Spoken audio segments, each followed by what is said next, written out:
Hola, hola a todos, nos volvemos a encontrar. Vamos a continuar con otro fallo que es el de Sojo de 1887.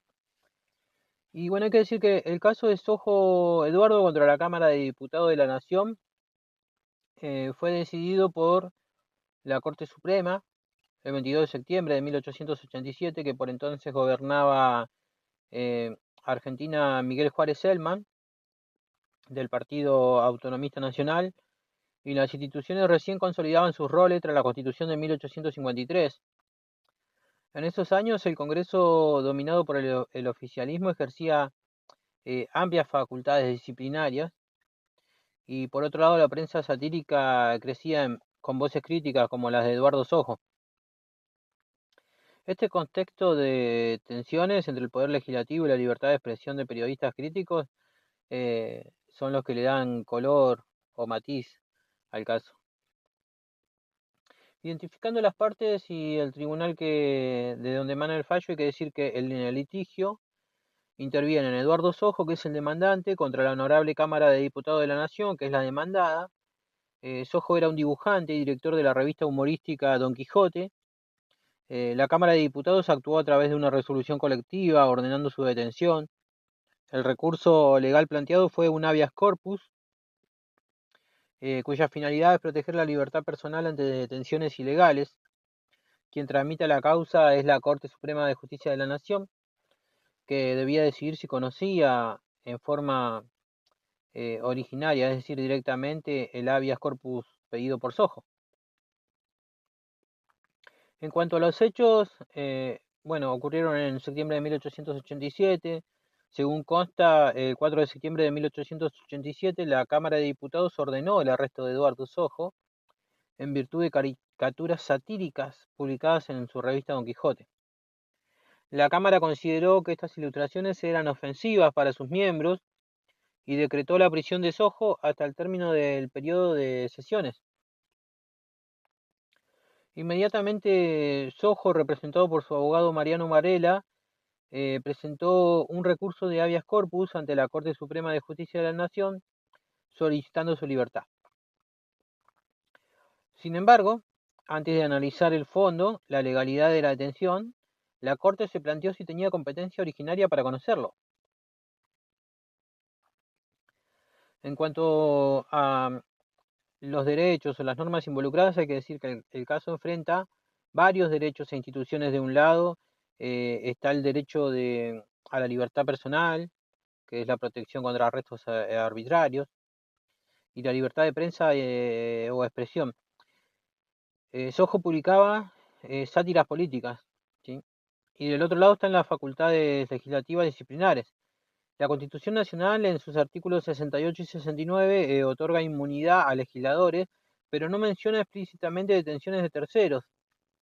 Sin embargo, por desacato o para proteger el decoro parlamentario, las cámaras ejercían sanciones.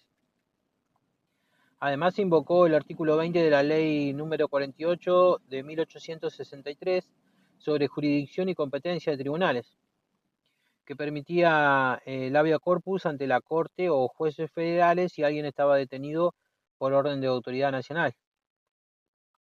Entonces, en resumen, el conflicto fue entre el derecho de Sojo a su libertad, garantizado constitucionalmente, y las pretensiones disciplinarias del Congreso. Entre las normas aplicables hay que decir que entre las normas claves figura el artículo 20 de la Ley 48/1863, derogado, hoy ya actualmente derogado, ¿no? Citado por el abogado de Sojo. Este artículo disponía que si un individuo estaba detenido, decía, por disposición de una autoridad nacional, la Corte Suprema o los jueces de sección podrán, a instancia del preso, investigar sobre el origen de la prisión y, de ser ilegal, mandarán a ponerlo en libertad. Bueno, también son relevantes principios constitucionales como el artículo 18 de la Constitución Nacional, que es la garantía de libertad personal, y también el artículo 14 de la Constitución Nacional, que habla de la libertad de expresión. Por parte de la Cámara se apelaba a facultades internas, al riesgo de desacato. Aunque la Constitución no prevé directamente la detención de periodistas, en los alegatos el Procurador General Eduardo Costa argumentó que el Congreso no podía ampliar por ley los casos de competencia original de la Corte, más allá de lo que fija la Constitución. Bueno, la Corte resolvió que no correspondía conocer originariamente el habeas corpus, ¿no? De Sojo. Sostuvo que su jurisdicción originaria en casos de habeas corpus era limitada por la Constitución y no podía ampliarse por ley. El fallo señaló que la Corte Suprema de Justicia de la Nación solo podía tramitar originalmente los habeas corpus en casos especiales. Por ejemplo, cuando el detenido fuera un diplomático extranjero o cuando la detención hubiera sido ordenada por un juez o tribunal cuya resolución pudiera apelarse ante la Corte. Y puesto que Sojo fue arrestado por la Cámara de Diputados, que es un órgano legislativo, no un tribunal judicial, la Corte determinó que no tiene jurisdicción originaria en la presente causa, ordenando que el recurso se tramite ante la autoridad. En otras palabras, la Corte declinó su competencia y no decidió sobre la detención si era legal o ilegal. En cuanto al holding, bueno, el núcleo del fallo es que la competencia originaria de la Corte Suprema en habeas corpus es taxativa y no incluye detenciones ordenadas por el Congreso. La Corte estableció como regla que su poder de revisar una prisión solo alcanza los supuestos expresamente previstos, por ejemplo, detenciones de agentes estatales en comisión oficial, que son diplomáticos, etc., o aquellas dictadas por magistrados apelables. Quedó firme que no se puede hacer apelable ante la Corte Suprema un acto de una Cámara Legislativa. Así, la orden de arresto dictada por la Cámara no fue considerada un fallo judicial y no entra en la competencia directa de la Corte. Esta restricción, que de jurisdicción originaria es restrictiva de la Corte, se basó en la Constitución, que delimitaba qué causas podían iniciarse ante el máximo tribunal.